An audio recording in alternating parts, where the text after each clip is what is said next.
today, and I would love to introduce Mary Hamilton from MidAtlantic Data and Communications, co-CEO, for her presentation on return to work checklists and things you need to know to return to the office. Hi, everybody. I am really excited to be here today because I like talking to people, and I kind of have said this in promoting this, is like it's a little bit selfish because I like people and I was talking with Brian, I miss being around people and helping people and talking to people, and I love my children and I love kind of being home, but I miss people. So thank you for having me in your space and letting me talk to you and spending some time with me. A little brief history on me is I've been doing this since 2004 with my husband. We started the business, and in the last several years, probably since like 2000, let's see, I go by my children's birthday. That's kind of like how I remember stuff. But from about 2012, really shifting into cybersecurity and helping businesses to grow and move and how to do things. And my specialty is breaking down the world of technology into simple formats to help people. So we've done conferences with Virginia Tech and obviously New College Institute, and I work with other women in the industry and other companies to really make it simple. That's my whole thing. It's kind of like that KISS analogy, keep it simple, stupid. I'm like, keep it simple and secure. That's my goal. So first of all, I know everybody has done a ton of webinars, and I want to make things a little bit different. So I am going to ask you, I want you to interact with me. I really do. This is not like, I don't want you to feel like I'm Charlie Brown's teacher and like walk, walk, walk, walk, walk, and glazing over. So I am going to be depending on Brian to interact with me because, when we were talking, he's like, we started kind of talking about returning to work, and everybody had to go out very quickly and deploy. And then it's like, okay, so now if we start coming back, and everybody's in different phases in their businesses and leadership and their beliefs on bringing people back to work, but it's like, how do you do that? And I was like, I find that people, like I personally, and we were talking, how many things have you guys been told you need to do during this time? Like the onslaught of information that you have personally received, like, from wearing masks to washing your hands to your business to, just your job, your kids I don't know how many of you have had to take your children and homeschool and be the teacher, and you're just like, for the love of God, will somebody just tell me something simple and tell me what to do? I have been there. That's how I feel. So that is why we created the return to work checklist, because none of this should be, everything else is complicated in the world. I mean, everything. You all know, you read the news, you're watching stuff. This is one area. Let's make it simple. So I want to bring you into my world, and I want him, because he's got questions and he's got perspective, just like all of you. If you're leading a team and you are helping people do this, then I want your interaction. So, questions are very much welcome. Statements, comments. I will be asking for response. So it's like, like now, and I want to test the chat if you don't mind. I'm going to pull mine up. But this is going to be personal. Like, how many of you guys are tired of COVID-19 and how it has wrecked your world? So go ahead and write a response for me so I can see that you guys are like listening, and I've got a lot of energy, so I hope you guys feel it. Anybody?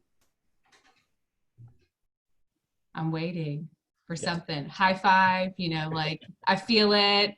I'm tired of it, want to be done. So, all right. There you go. So, yep.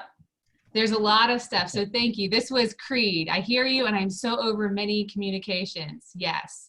I get tired of all the emails. Yep.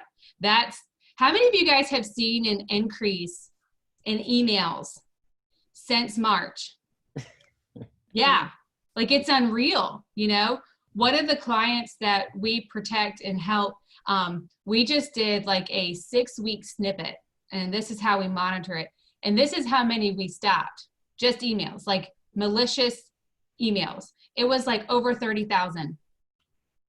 Oh, yeah, I'll say that again, 30,000 emails. Wow. That was just one sector that was malicious. And, all the stuff that the statistics I can throw at you, but everybody knows everything it's pretty much gone to hell, and everyone's riding a weird, wicked unicorn right now.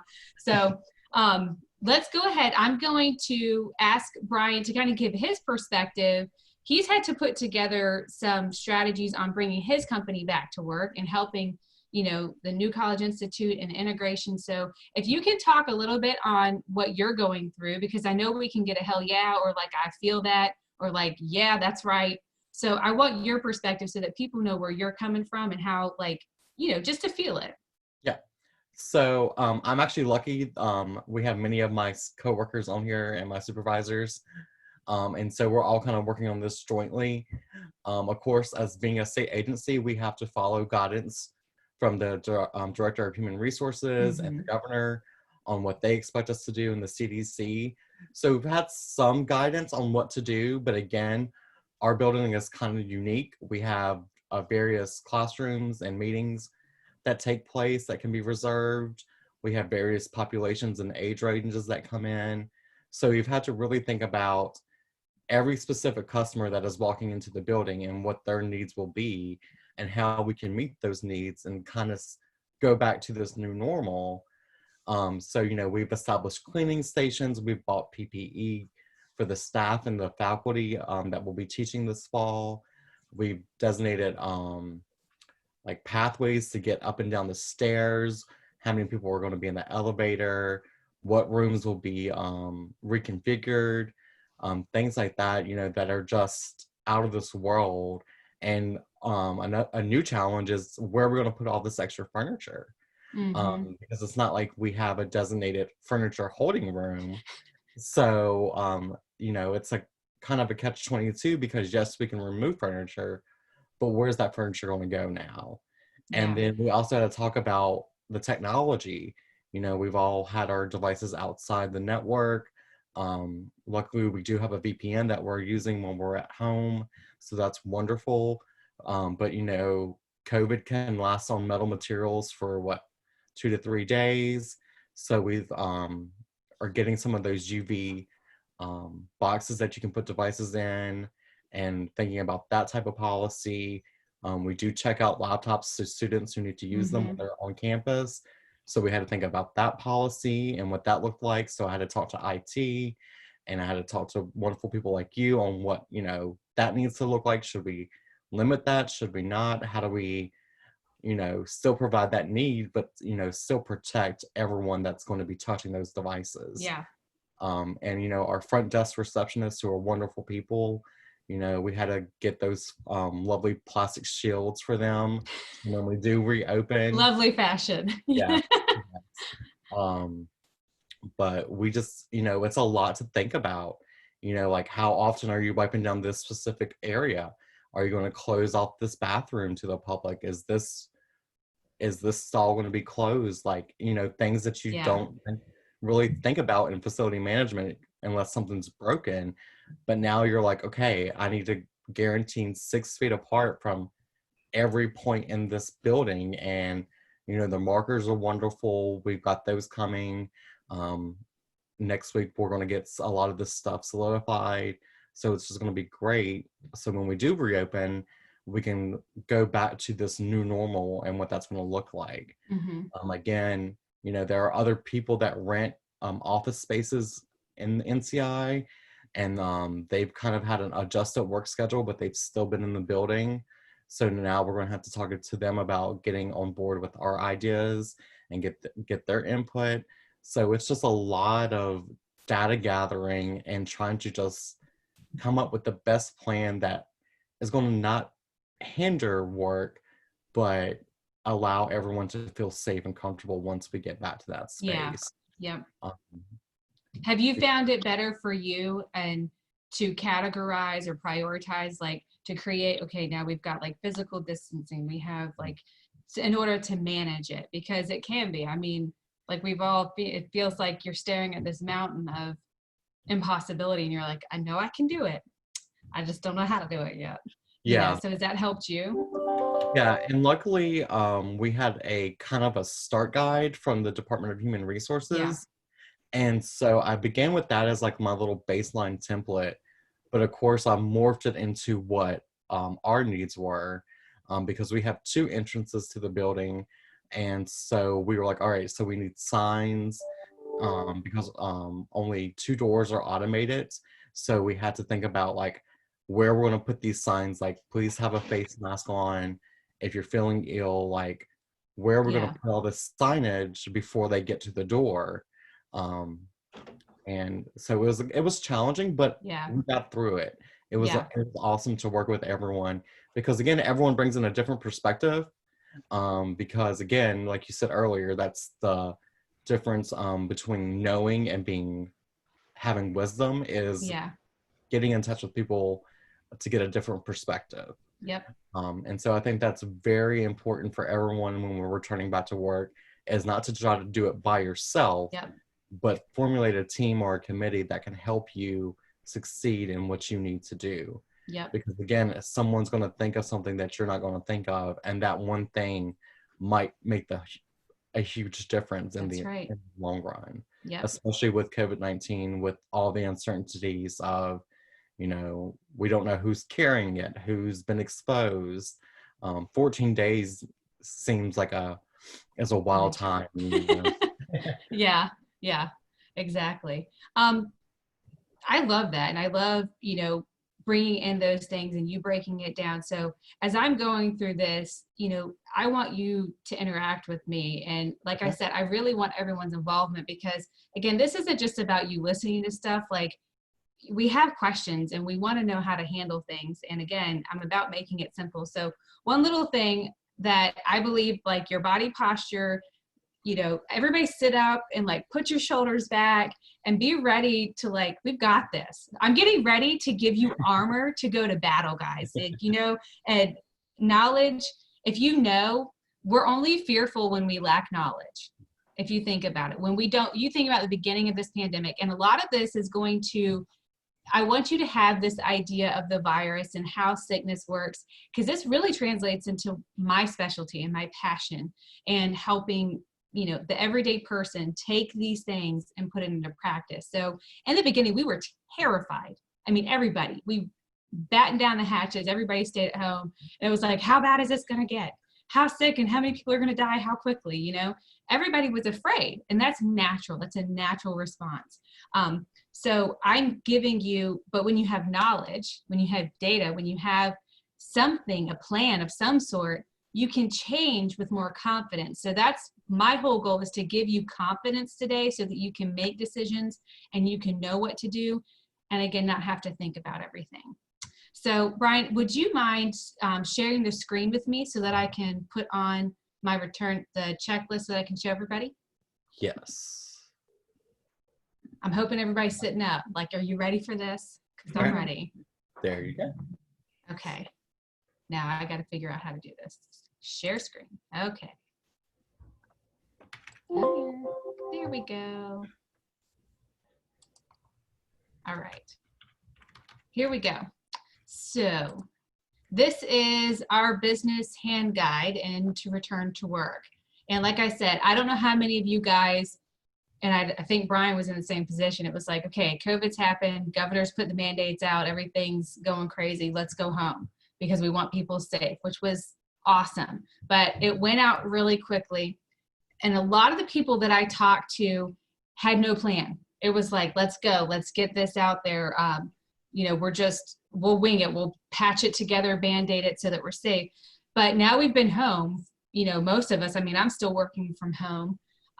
But now we have time to formulate a plan. So I'm going to walk you through pretty quickly. So again, I said to think about this. We're going to frame this. We're going to set the stage that you're going to think of this like, the virus and it's happened. And then I'm going to use a lot of analogies that kind of center around war and soldiers and kingdoms and stuff like that, because that's what makes sense to me. I grew up in a military family. Like, I get it. Okay. Chris Niblett, thank you. I'm glad you were ready. I'm excited about that. Okay. So here we go. Back at the office, when you're going to bring people back. Yeah. You haven't, Oh, yeah. It didn't share it? No. I missed the picked. Okay. Tell me do you see it now? Oh. There you go. Yay. Okay. Thank you for correcting me on that. No problem. It's the simple things sometimes I get messed up on, and I did not click the share. So here we go. We've got everybody. I like to think of your computer network as your kingdom, okay? That is your secured, fortified kingdom in which your people, your patrons, your company, you know, your job, everything resides in the safety of those walls, okay? And if any of you guys know, because I love history as well, if you've studied or even looked at castles, you see that they have multiple layers of defense, okay? So guess what? The virus happened. Everybody left the kingdom because everyone's going to get infected. We were like, okay, we got to go live the nomad life for a while, and we've got to get out of Dodge. So everybody went out, and then it was like, oh crap, now, no, what if we have it? And we got to come back in. So we're setting up checkpoints before you can return back to the kingdom, back to the luxury and protection and the good life of living inside that castle and having, now I know the real history stuff and it wasn't all that beautiful and lovely, but you know, for the sake of analogies, we're going to pretend that it was the lap of luxury, okay? And it was all good and clean. So we had to set up a few different checkpoints. One of the first checkpoints that you're going to have is, I'm assuming everybody understands like what a network is. And that's, you know, the brains, that's the operation of your computer system, of your network, how people are working. So when you get on your computer and you log in and you're getting your email, you're getting your Office, like your Word documents, you're logging into your applications, whether that be QuickBooks or, I don't know, SoftPro comes to mind for attorneys, or insurance companies are logging into their portals so that they can help their clients. You know, whatever you guys, you know, logging into any, you know, college applications or government applications that you have to operate out of in order to help your company and help who you are. So that's your network. When you leave that network, your computer has a chance to get infected now because it's going to party at a rave party with people they don't know. And so when you take that computer out and it's in your home, and most of us, and I'm going to ask you guys, so here's the participation again. How many of you guys took your computer home, like your laptop or your physical PC, because we know people who did that, and you hooked it up to your internet? Yeah, people did that, okay? Now, did any of you guys, did you bother to change your passwords on your router and your modem? You should be able to. Brian has sent out the link, so. I'm assuming probably you didn't. Most people didn't because you don't know to, okay? So what does that mean for you? That means that you have logged on with your computer. And how many of you guys let your kids or other people use that computer that you use for work? I haven't done that. You are awesome. That is awesome. Because most of us, like, you haven't had a choice. Like, what do? You know, if you've got more than one kid, you know, or if you've got people living in your house and they want to use it, like they want to watch Netflix, they want to get on and do stuff. You want to shop. I mean, how many of us have had to revert to online shopping for groceries and picking up? I mean, that's what we're living in. That's the new normal. So we've done all that. And now you've got all this, like, you have a bunch of parasites like ticks, okay? Unseen amoebas that have entered in through unseen orifices and have got in and broken into the computer, and they're sitting there. So this is why when you come back into your network, we divide it, okay? In the IT world, an ideal, perfect, you know, everybody doing just like when you diet, everybody should drink like half their body weight in ounces of water. You should only eat greens and limited meats, no sugar, right? That's like dream world, right? So in our dream world, we like to, and it should happen, you have different parts of your network. So you have a clean network or a secured network, which is your network, which everybody is safely, that's the kingdom. That's the core of the kingdom where everybody is safe and nobody has any bad, you know, vibes or sickness, and everybody's chilling in there and they're doing what they're supposed to do and they're being productive. That is the secure network. Then you have your hostile network, and that's what I'm talking about here. So you have a segmented network to clean your computers before they are joined. That's going into the hostile network. So you put them in there so that you can see what's going on and clean it up. You also have like bring your own device. That's if you guys have your phones, your iPads, whatever you're using, and you're joining to the network, to the Wi-Fi, to the internet, to that network in general. You have to have different points of network.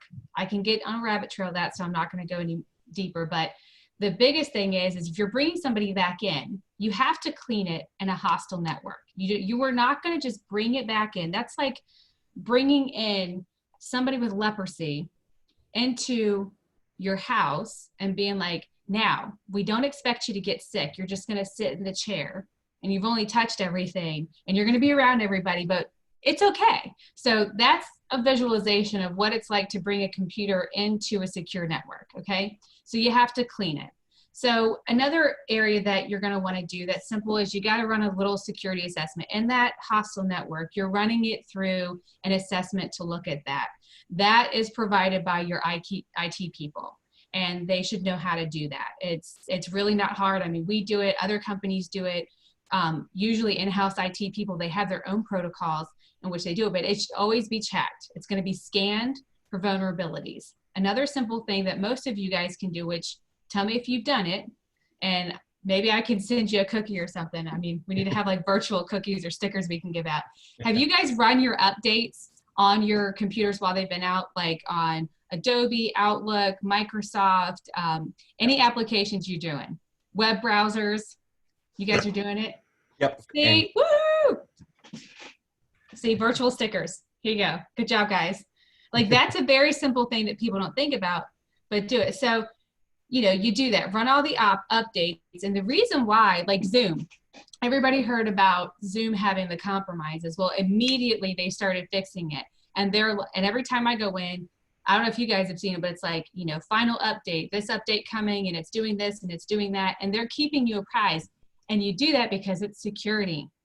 You know, that's giving you the latest vaccine against the compromises out there. Another thing is policies. When you have someone coming back in, because if you've been out of the office, even if you're meeting virtually, like Brian said, they have weekly meetings, and it's awesome to be able to at least see everybody, but it's different from being around everybody and that energy that you feel. So there's different policies that you're going to want to have, and that's a password policy, an encryption policy, device security policy, and acceptable use policy. These are all things that are fairly simple that most companies have in place, but it's refreshing it and talking to your people and being like, hey, do you remember the password policy? Like, let's just run through that real quick, make sure you understand it, and go through all those things to make sure that everybody's on board. Another thing is define and reestablish your remote access that is secure. So whether that's going to be going in through a VPN, have you changed your password regularly? You know, are they doing their job on their end to make sure that it's secure? And like some people are using Log Me In, like the free version. And I'm like, oh, you know, I don't know. I'm sure there's a meme out there that has like a scary face, or it's like that Scream character that's like, oh my God, you know, because if you don't have secure remote access to get into your networks, then you might as well, if you got the kingdom, it's like put all the archers away, take the cannons away, take all the militia away, tear down the walls, and let's just keep it open, baby, you know? Because then then it's sending out people and marketing, hey, our kingdom is open, and if you want to come and conquer it. It's awesome. You know, that's what you're sending out, because hackers are continuously coming through and looking at stuff. Excuse me, I'm gonna reject that real quick. A last thing for bringing people back in is multi-factor authentication, or 2FA. Does anybody already have that? Do you guys know what that is? Yes. Yeah. We did. Our IT director did make us all get 2-factor, at least for our emails. So that was wonderful. Good, at least for your emails. And that's, you know, that you want to have your emails covered. Any sensitive data getting into the network, you want to have 2FA. I saw a few hand raises, so thank you everybody for continuing to, you know, interact with me. Because some people, they don't even know what it is, and they're like one person I was talking to at a law firm, she was the co-owner, and I was like, you know, like your banking, does your banking have 2FA? And she was like, oh yeah. And then she starts explaining it, and it was just the password and the username. And I was like, okay, like, and I didn't want to make her feel like an idiot. And I was like, well, so trying to delicately explain it, but if people think they know, they think they know. And you just have, like, how do you prove? I don't want to be a jerk and be like, you're wrong, you know? So Anyway, but some people don't know what it is, and it is simple. And a thing that we have is you're not going to, I encourage everybody, don't use the free stuff. Like what is it? I forget the name of it. Anyway, it's going to go over my head. The things that I know that are good. Okay, they got it. The things that there's Passly out there. There's Google Authenticator. That's a good one. There's TrueGrid. There's several companies out there, but the reason why you want to have something that's a standalone third party is because they have their own layers of protection. And if you guys are going to partner with anybody, and you have to think, I mean, you guys, you all have phones. We all have computers. We all have this. This is our life. This is how our lifeblood. This is how we connect. This is how we're working, etc. And these things, people are breaking into these things now left and right because they figure out how to crack iPhones. They figured out how to get in, and they can circumvent. I mean, Brian and I were talking, criminals are criminals are criminals. And they've always been, they are, and they will always be, because that is life, that is society. So, but the good news is we have just as many we have more good people than we have bad people. So there's more people who are coming up with technology to help you and getting these things. If you're going to partner with somebody, you need to know what they're doing to secure you. That's your right. It's not a privilege. It's not oh, maybe that'd be nice. That's not the unicorn. That is your right. It's like a constitutional right. If you are paying somebody and you are investing with something, they had better show you, how are you securing me and protecting me? Your doctors, your dentist, you have that right to ask them, what are you doing? Insurance, I'll get on a tangent because there are people out there, and I kid you not, dentists, insurance, doctors, and in this region, the people that we've talked to, they're like, I don't care about HIPAA. I don't care about securing stuff. And I'm like, excuse me. I'm like, you've got all my personal information out there. You've got all the stuff on my kids. Why should I do business with you if you're not willing to protect me? You care because they don't want to invest in it. They don't want to spend the money. And that to me is a poor excuse. So that's my little tangent right there. But you guys, I'm going to empower you because you have the right to demand of anybody who has any of your information. How are you securing me? How are you protecting me? Okay. So that's how we bring people back into the kingdom. They have to go through, basically, they've got to go through, like Brian came up with, they got to get their temperature checked. They got to make sure that they've got their, protective gear on. They got to make sure that they're staying 6 feet apart. This is kind of the same concept that we're going through before you're allowed to come and join the party and keep going. I have a quick question. Yeah. So we do have state issued cell phones. Uh-huh. Do you recommend that those go through a security check as well when we return to the office? Yes. Work cell phones. So Yep. Should those, okay, perfect. And that gets into the Internet of Things.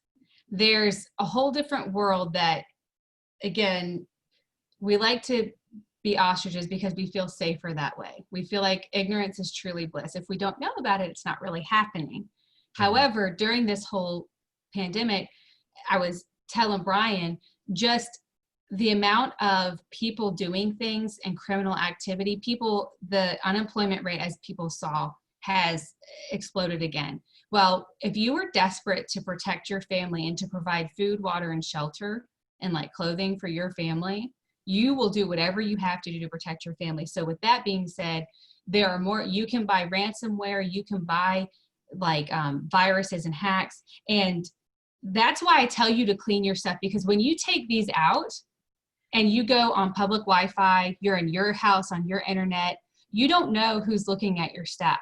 And they can easily get in. And like I said, put a parasite on there. That's the best way to explain it.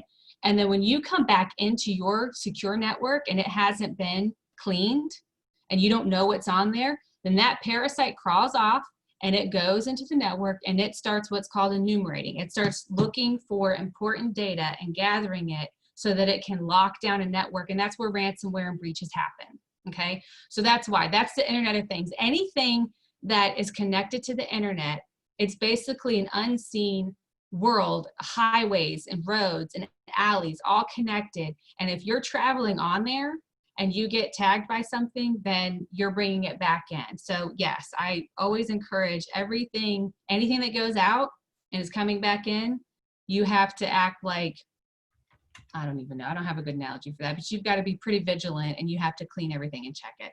So does anybody else have any questions at this point or comments after what I've just said, the first leg? No. Okay. Is everybody ready? Is everybody still sitting up? You guys still like doing this? All right.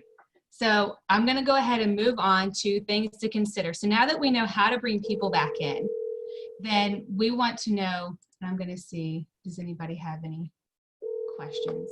I'm going to rely on you, Brian, if they have questions, okay? Chris Noble said, should you turn off the Wi-Fi on the work phone when in public?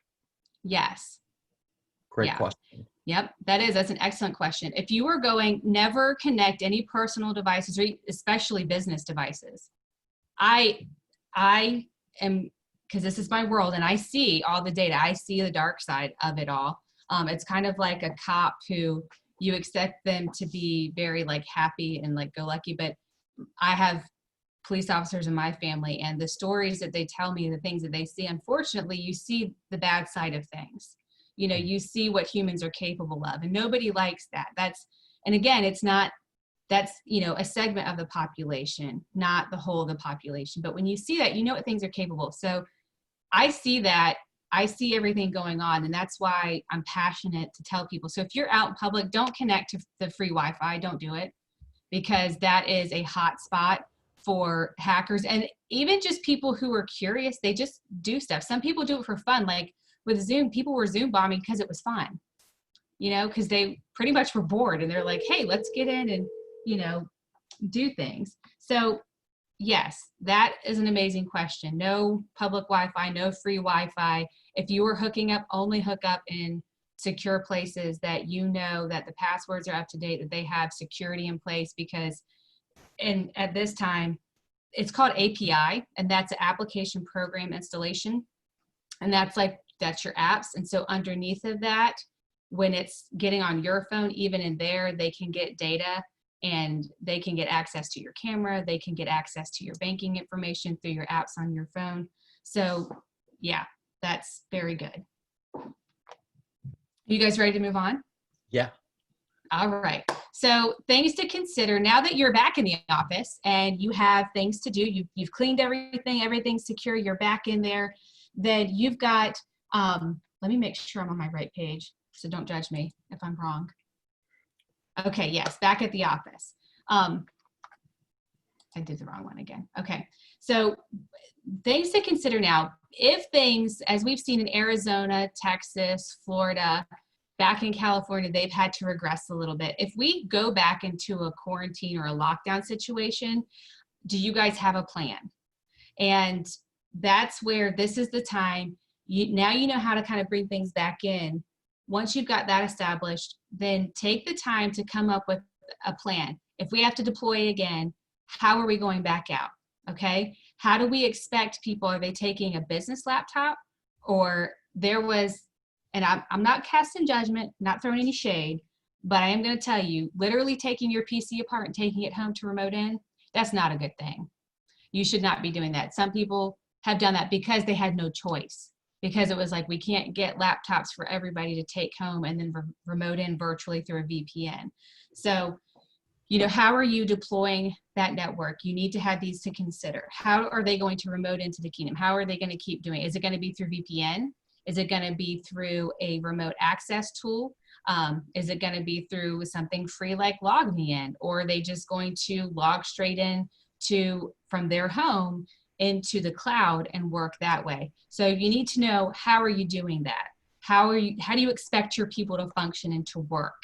Then, you know, with that, if you know how everybody's going to do it, then, but what's the best policy then? Like, what's the best way to do this so that, because you also, as an employer, you have to make sure that you're protecting your employees, not only physically, but digitally. I feel like that's my responsibility. I can't send my guys home and expect for them to take my business stuff and then make sure that it's secure on their internet and their network and stuff. It's like, that's my responsibility. So I don't want any of their personal information being associated with the business, let alone being leaked, because I told them, you go home, you work, you do that stuff, you still produce, but don't ask me for, you know, advisement. Don't ask for me to help you. That's just not realistic. So That's why I want people to understand, like, how are you deploying them and how are you expecting them to work? What are reasonable expectations that you have for your people to do their job? Another quick thing is have a list of all of your employees, who's working from home and what devices are they using? What are they using to work from? That way, when they come back in, again, you're going to have, okay, you know, John Doe has computer 001 and has it gone through the checklist? Has it gone through coming back in? And then you can check it off. That's an easy way. Like if you've got, even if you have 50 employees, everybody knows their employees. You should have a device. Talk to your IT department. They should be able to give you a list of, you know, who's got computers, what's out there, what's going on, so that it's easy for you to manage, you know, just like you were talking about, Brian, like your the IT department at New College, figuring out how are we going to deploy and loan these out and then bring them back in, and not only make sure that physically they're not carrying a virus, but then internally not carrying something as well. It's the same concept, but you have to make a list. Am I not right? Like you guys have to check it out, know who's checking out, etc. Yep. So then things to consider, again, do you guys have a password policy? Do you know like how you're supposed to create a password? Because not doing password 1, 2, 3. And I've literally seen that more times than not, you know, or the business name, and let's say McDonald's 001 or McDonald's 1, 2, 3. It's like, seriously, like, is that the best you got, you know? So anyway, you need to have some way that you know that you're doing a password. And I would encourage everybody, even on here. So everybody watching, when it comes to your personal stuff, that needs to be a personal adaptation as well for going into your banking stuff, any of your shopping sites, you know, change things regularly, because that's just the world we live in. Pretending, again, having an ostrich approach. I was joking with my husband. I said, you know, we need to get as like our company mascot. We need to get ostriches, because because people like to stick their head in the sand and pretend like it doesn't happen, you know. But I believe in looking at the world as it is, not as it should be. You know, we always push for how it should be, but you got to accept the reality. So that's just little things. Just go through, and I'm giving you guys homework. And please email me. Let me know, Mary, I changed my passwords. I did it. I really did it. You know, but go through and change them and make them, you know, complicated. I'm going to challenge y'all's theology a little bit right now when it comes to password. Chris asks, should you auto-save passwords? No, never. Never. And a lot of people don't know that, but if you think about it, if I gain access to your computer and I want to go, I mean, banking is pretty easy. They can run through banks. They can, really guessing usernames is pretty easy. But if I can get into that and it pulls it up and it automatically has it saved, what kind of damage can I cause you personally, you know, if that's saved? But we do it because it's convenient. And I get that. And that's a big thing that we deal with, is security is never convenient. Getting on an airplane nowadays, making sure that we're not going to be blown up by terrorists, you know, we've had to adopt some pretty stringent security measures that are a little uncomfortable and time consuming. So that's just how we look at it. So yeah, that's a great question, but no, I would suggest never auto-saving any personal identification information. Okay. Is there even on question? The home PC? Yep, even on home PC. Yeah, and that's a great point, because it will take the hacker 2 or 3 minutes to wreck your whole life if all you have to do is go to your history and click on sites that you visit. Yep, I'm learning now, because I love this, is how to hack, but good hacking, so that I can show people how easy it is. Like I did not get a degree in fixing computers. Okay, I didn't. Now I am an avid student of education and cybersecurity and gaining certifications, et cetera, and that. But my whole point is, if I can learn, I mean, I went to college for photography, man. Like, that was my first love. So if I can learn how to hack into somebody's stuff, how easy is it for a professional? So, you know, yeah, unfortunately, it's that millimeter shift that we have to take in our mind to understand, even especially like if you're using your personal computers at home for work. Oh my gosh, like think about that, because we're just so used to, it's muscle memory at this point. We get on, we do what we have to do, and we get off, we leave things open. Some simple stuff for you guys at home is, literally shut your computer down like a few times a week, because it actually clears out the cache. And the cache meaning it's the directory or like the event log. So it's taking notes on everything you've done, all your passwords, everywhere you've logged into. That's the backside that people don't see. There's a literal, timestamp. All the information is in there in the background. When you close it down, it flushes it out. It's like if you're wearing makeup all day, and again, I'm sorry, this is like the female side of me, but you wear makeup, you don't want to go to bed in your makeup, because it's going to cause havoc on your face. So you want to purify your face. You want to clean your face off. You want to take off even the mascara smudges that come, So it's the same concept with your computers.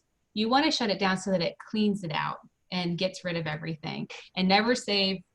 Yeah, don't save anything on there. Does that also apply to tablets and smartphones? I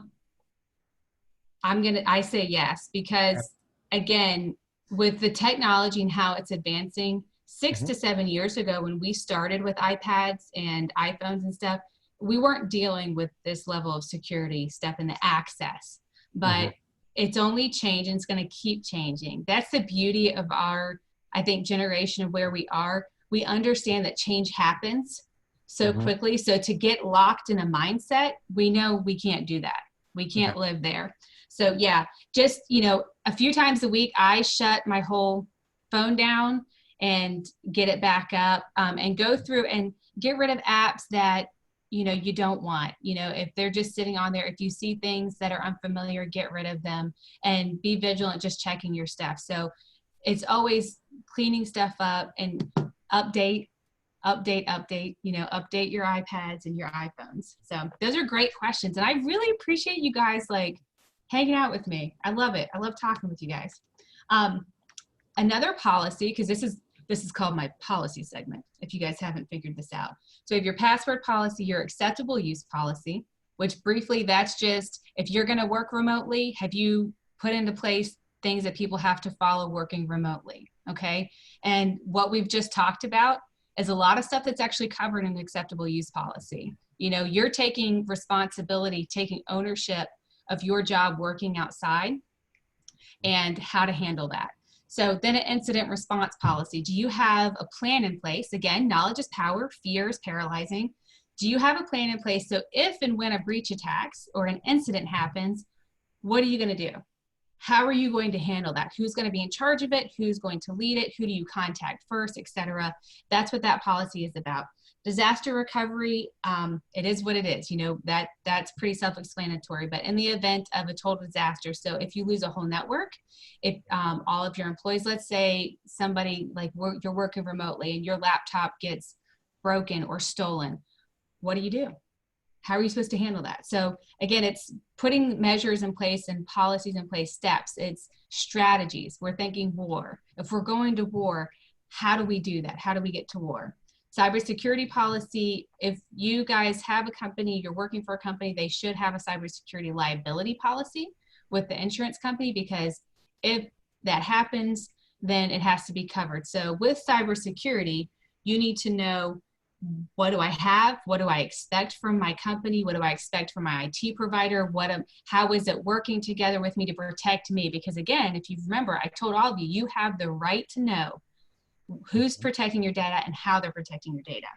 So then some other things to consider is, how will you work when quarantine happens again? And that's just for you personally. Like, we've all been in this for a little while. So can we change anything? Like, is there anything we can do better? Is there anything we can take out? Like, how can we do this differently if we have to go back?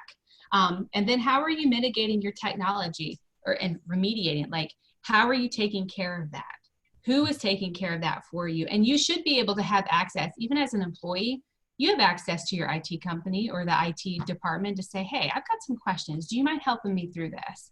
So that none of you should be in a position where you don't feel like you have power, that you don't have, knowledge. And if you have questions, they should always be there to help you through that and to answer those questions for you. All right, is everybody still with me? We Yes. got one more. We got one more thing to go. Any questions over what I've talked about and things to consider?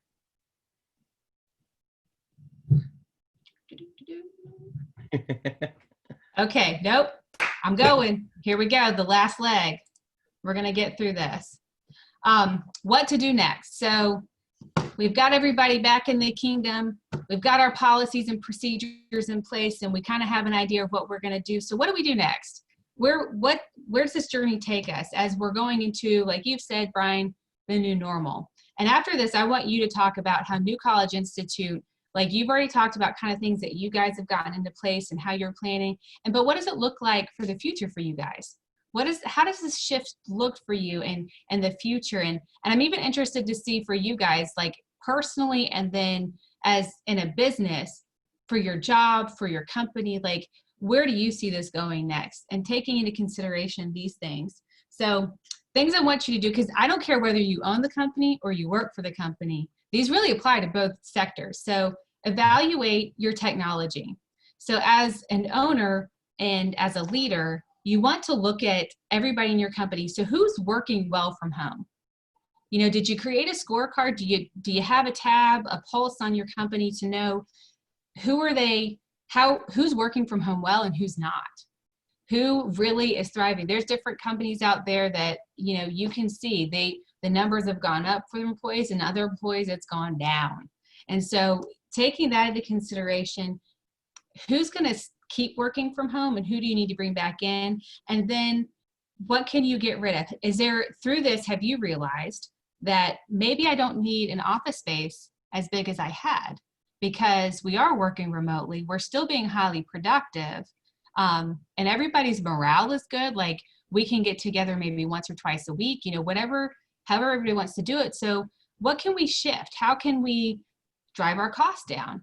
So that we can make more money, so that I can share that with my employees. And then what can you shed? So are you in a position that you can shed space, or, is there old technology that is not working anymore? And for that, I'm going to say, when we look at technology in our world, so our network is the server. That's the king of the network. He sits on the throne. That server is the center of the universe when it comes to how your business operates in communications and security policies, et cetera. He's given all the commands. So if that is a physical thing that's on premise, do I still need that? Because then everybody has to VPN in, and then everybody has to be able to come back if I need changes, and they have to be able to sync with that server and with the king. They have to come into the court and they have to talk to him, and they've got to have a face-to-face time. Or can I do it remotely? Can we switch to a cloud solution so that it's going to make it easier and more secure in some areas to have people just remoting into the cloud and working, instead of having to have, 10 layers. I can have 5 layers of security versus 10 layers of security, and I can make it easier for my employees to go ahead and do that. So those are just things that I roll around in my head for people to think about, like, what do you need? And it's good to evaluate. So as a person working, like, what do you need? Do you need a new computer, or, do you need to change what you're doing? Can you talk to your IT department? Can you talk to your employer and say, hey, this is just an idea. I know everybody's different, and, leaders can be finicky and they don't sometimes like to be asked or questioned, but it's all in how you approach things, because if you're bringing a valid idea, I think most people are pretty open to that. So, evaluate your technology. How can technology be an asset to grow your business and create opportunities for efficiency? Again, this goes back to what we were talking about. You can look at technology, and that's meaning iPads, iPhones, or just mobile phones, tablets. I'm not promoting a brand. It's just most of us are familiar with that. Any applications that you guys are using, whether, I know for us, using QuickBooks, we have a variety of vendors that we work with. And it's a great time if you're already in the midst of chaos and disruption. What's a little bit more disruption? Think about it. Versus when we get back in and we get settled into our new normal, and we're all back in our groove, and we're starting to feel better and more confident about life, and things are starting to make a little bit more sense in the world. And we're like, okay, there's actually like a rainbow in the sky today. Right now is a great time to look and to see and to evaluate, to see how can technology be used as an asset. Many of us look at technology, period. And let's just be real. Like, we're all like, we know we need it, but we don't really want to deal with it. We don't really want to spend money on it because I'd really rather go on a vacation after all this. I'd really rather, go do some shopping. Or I know for me, I was like, girl, I want to go get my hair done again and get my nails done, or buy that new shoe, whatever. It's where we're going to put our money where we value it. So, if you can use technology to actually streamline things and to cut things out, to make it simple, because I know my employees appreciate it when I'm trying to make their life simple and I'm not trying to make it complicated. And if we can take out unnecessary things, I want to leverage technology to be a profitable member of my team versus being a time suck and a money suck and just feeling like it's such a drag. So that's just my thinking and how I look at things. Another thing to do next is evaluate your team with scorecards. So if you're a leader, owner, whatever position you're in, if you have people working with you, because I'm not this king just giving commands, telling people, I want a team. I want to go arm in arm into battle with my team and have their back and them have my back and us work together to get something done. So with that, if I am not giving my people like an expectation, and we only get mad when we don't have proper expectations. When we expect somebody to do something, but we don't tell them how to do it or give them a path or give them the freedom to get there because we're like, no, you have to do this report and it can only be done that way. How like demoralizing is that? Like, we have, key performance indicators. Everybody's creating what we need to get done. And I think we can be open-minded at this point. Like, if this is what needs to be done, can we give people freedom to get it done there as long as they're communicating and doing it well? Like, do we have to have it done just my way? So in creating a scorecard to see who's performing better and worse on the remote platform, that's what we need to think about. And if somebody's struggling, then let's talk to them and say, okay, if this is where we have to stay, if we get pushed back out, we have to stay home, then what can we do to make it better for you? Because sometimes that's where the emotional and the physical side comes in, that people just miss being around other people, or they have kids. Like, if you guys have heard running around upstairs, like, we've got life that goes on. That's just how it is. So, finding a way to make people the most productive that we can be. But I would encourage scorecards. If anybody has or wants information on this, I've got some examples I'll gladly share with you, because that's helped me. And to be able to even grade myself, because I don't grade. You always want to inspect what you expect. So you can't inspect something if you've never written it down and you don't know what you're expecting. So that's just my little plug today for management stuff. That's free advice, everybody. Hope you enjoy it. We got 2 things left. Is everybody hanging in there? Is everybody like, we're all still here. No one's glazed over, like ready to die, because you're listening to Charlie Brown. Everybody give me like an oh yeah, like, we got this. We got 2 things left.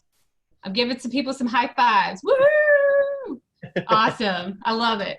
Thank you, Creed. You guys, like, you're making my day, man. Like, you're sticking with me and interacting. I love it. That's right. So let's take a closer look at IT. And these are some things. This is where I want to put the power in your hands. This is why I believe, every consumer, we're consuming IT, we're consuming security. These are things that we consume to make our lives easier, to make it more convenient, to get our job done. So what do you have the right to do? Well, I'm going to tell you what you got the right to do. Is your IT, are they saving you time and money? Because that all goes back to, if you have a strategy and you have a plan on how technology is going to be used for you, not just being there in a time suck again, but it should be working for you to save you time and to save you money. Answering calls, like, these are things I want. If you guys are calling your IT people and they are not answering, like, right away within like 3 rings, or they take days and hours to get back to you, like, seriously, folks, and some things aren't an emergency, and we know that, but like, I'm just going to tell you, like, if my computer goes down, I'm like, guys, I need your help now. You know, I don't want to wait 3 days to get a call back or to get help. You know, if there's something, if technology is saving you time and money, then when it's critical, you want to know that you can get help. You know, sometimes a lot of stuff that we deal with, and I hope if it's any of my people on there, my clients, then I love you. And this is not a put down at all, because I've done it and I've been there, so I empathize. But most of us will forget our passwords. And so trying to get into your computer because we've reset our password, that's a big deal, because you can't work, you can't save time, and you can't save money if you can't get into your application. So you should be able to get a hold of somebody and be like, look, I forgot my password. Can you please help me reset it real quick? And you get it done. You know, like, that's not unreasonable. That's all I'm saying. You guys have the right to be able to expect service in a reasonable time, and at least have them tell you, like, okay, here's the levels of service. Here's, like, you know, critical to non-critical, and this is when you can expect us to fix this. Because somebody's saying, my printer is jammed and I can't print something. Like, it's like, okay, like, I understand that's really important to you and I'm not devaluing it. However, this person has a whole network down. Their kingdom crumbled. Their king is off of its throne, and we've got to put the king back on. We've got to get the server up and running. We've got to get that kingdom working again. So we are going to help you. Don't you worry. But that can wait an hour. It doesn't have to be right now. So you should be able to have an exactly, that goes back to scorecards. IT people should have scorecards. You should know what to expect from that IT person and when they're getting back to you. So has your IT company, have they helped you plan for reentry and potential redeployment? Like, they should be able to help you. It's no longer, and I'm challenging, again, I like challenging theologies that we all create because we like belief systems and we hang on to them for dear life, and we don't like them being challenged. But, you know, technology is no longer about fixing the broken hard drive or fixing the broken computer. Technology, as you guys know, is a whole different world. You've got the networking side, you've got security, and then you've got advisement. So really, that IT person, you should be able to call them and say, look, I need your help coming up, advising me what's the best way that I can deploy my people and come up with all these policies that I've just named, and how can I do that and make it work for me? Because it's not a cookie cutter situation. Nobody should, like, be sending you, like, here, just go online and find this policy and find this way to do it, and that's it. No, that's bull. That's BS. So you guys have the right to be able to ask them, can you help me? And they should be able to help you come up with a plan on how to do that. And then training and educating your employees. Like, earlier, and forgive me for not remembering who said it, but, you know, you're tired of all the emails, you know, so that's something everybody is. But, you know, there's ways to handle that. You know, we can, as technology, again, that's streamlining, saving you time, saving you money. You should not be getting a bazillion coronavirus emails in your email so that you have to go through. And then, you know, do you know which ones to click on, which ones not to click on? And again, if I click on something bad, and if I let a parasite onto my computer and it gets into the network, what do I do? How do I do that? How do I handle that? So that they should be training you and educating. You should not have to rely on YouTube. Again, I'm gonna repeat that. Yeah, I'm gonna say that again. You should not be relying on YouTube to give you education on security, okay? That's an IT person's responsibility. And they should be working with you, not just reacting to you. This is just customer service. Like, you guys, everybody, all of us, and I think this is what I miss most, is being around people and getting customer service. Like, Brian and your team, you guys are putting so much thought and consideration into having your students come back and servicing them and protecting them and being for them, and not just being like, okay, get your books and we're just coming back to class, you know? So from there, take all this stuff. You guys, I know Brian's gonna send it from you, and make an action plan, okay? If you need help, I know, Brian, you've been through it. You've been creating stuff. Am I too bold? Is it too big of an ask to say that you'll be willing to help somebody if they need it? Sure. Yeah. Yeah. And I'm here, my company, you know, there's a few of us. My husband, Brian, is a brilliant, you know, technician and really good with this stuff. So you guys have help. you are not going into battle alone. And I hope that this has been helpful for you. And I wanted Brian to kind of wrap this up and just talk about, what do you guys plan to do next? What's your next steps as a college and helping people in the community? Yeah. So we're a lucky institution where the fact that we're not actually, professors or faculty members, but we're kind of like the incubator of the learner. Mhm. So that's challenging as well because we have to worry about our partners, our students, the people that come in to rent rooms. We have a lot of moving pieces. So we really have to think broadly on how we're going to protect every single person that enters our door. And, we have an awesome team that is discussing all the time about what, things that we need to improve. Oh, that was a great idea. Let's also add this to it. So we're really just all like continually collaborating and improving and, becoming innovative with our plans. Mhm. It's not like a static plan. It's not like, oh, okay, we finished this 55-page document. We done. We never have to look at it again. Like, no, we know that's not the case. Yeah. We know that, it's going to be changing.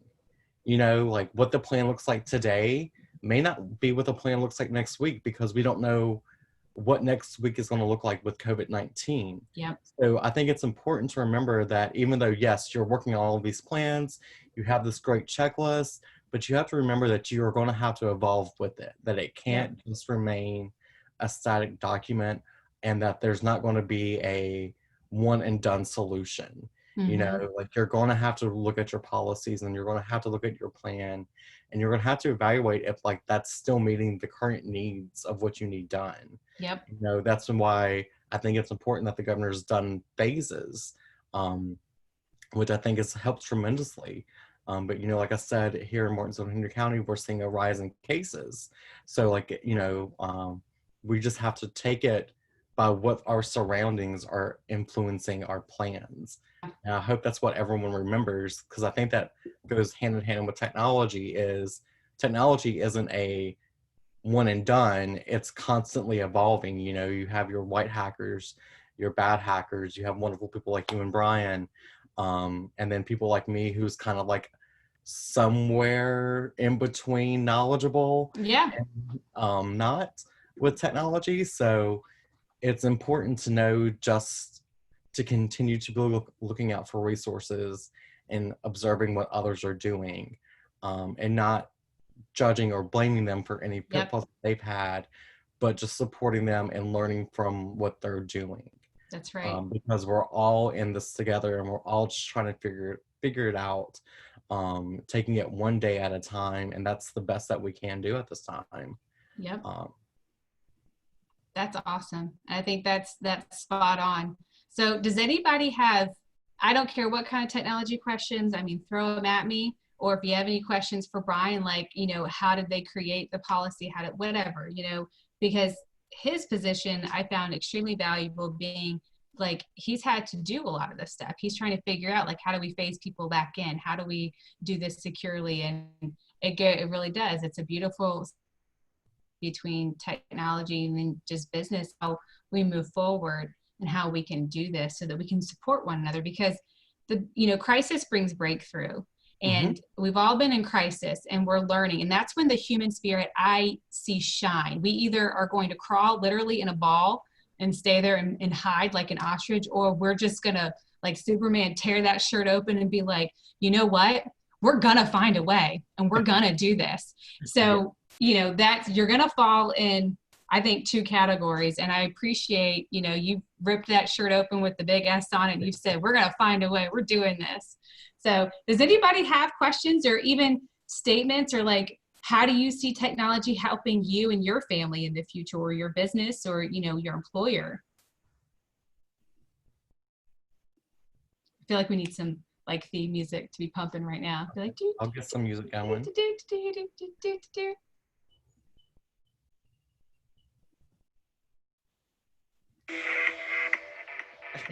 There you go. See? Well, if nobody has anything, I want to again say thank you for giving us your time. That is the one thing we can never get back. We can rebuild wealth, we can rebuild a home, we can get clothes and get a new car, but time is something we never get back. So thank you so much for spending this last hour with us and learning. And if you need anything, I think that, Brian, if you need this checklist, we're going to send it out to you. Yep. If you have any questions, don't hesitate to email. I'm on LinkedIn, I'm on Instagram, Facebook, I've got my email and stuff. So you can contact me. I know Brian's, he's available. So you guys have a wonderful day. I hope you feel like you've gotten a few new tools in your armor set to go to battle, and so that you feel more confident. So this is the last interaction I'm going to ask from you guys. Do you guys feel like you gained anything whatsoever? Do you feel a little bit more confident today, like right now, than you did an hour ago? And we did have a comment that said, during this time, I have realized how important technology really is. Yeah. And one thing I want to say is, one thing that I have learned teleworking is that you need to invest in proper home equipment. Yep. Especially chairs. That's an excellent point. I have learned, I think, I've never sat so much in my entire life. So the chair, and I've just noticed I've started having some slight back irritants, and I'm like, I bet you it's my chair. So that's I hadn't thought about that until you said it. So thank you. Yep. But those are things that you don't think about, like at the beginning, I was like, I had a nice little standard computer chair, nothing fancy. And I was like, it gets the job done. Like, I'll come home and do some design stuff or draw. It does what it needs to do. But, like working from my home desk for 8 hours or more, like it's really important to like take care of your physical health while you're at home. So I think that's something that you also have to think about is, it's great being productive and working like a great worker bee, but you also have to remember to take care of your physical self, because it's going to hurt your work on the end if you're not doing that. It's to be productive, not busy. Yes. That's the goal. And I don't know about you guys, and I'm gonna get a little personal here, but my butt feels like, and again, excuse me if this is a little colorful, too personal, but my butt feels like it has turned into Jell-O because I have sat so much, and I'm like, oh my gosh. So that's a personal throw. So I don't know how many of you feel that way, that you feel a little extra squishy around now. And part of like being in the office is you can get up, you can go get water, go get a cup of coffee, and kind of walk around a little bit. But yeah, I see some dings over there. So obviously some other people are feeling it with me. But thank you again. Thank you so much, Brian. Thank you, Chris and Creed and Helen, for joining us today and giving us your time. I really appreciate it. And I had fun. So I hope you guys had fun, because this was a blast for me. All right. Well, awesome. Thank you so much, Mary. I hope you have a wonderful day. You too. Bye. Bye.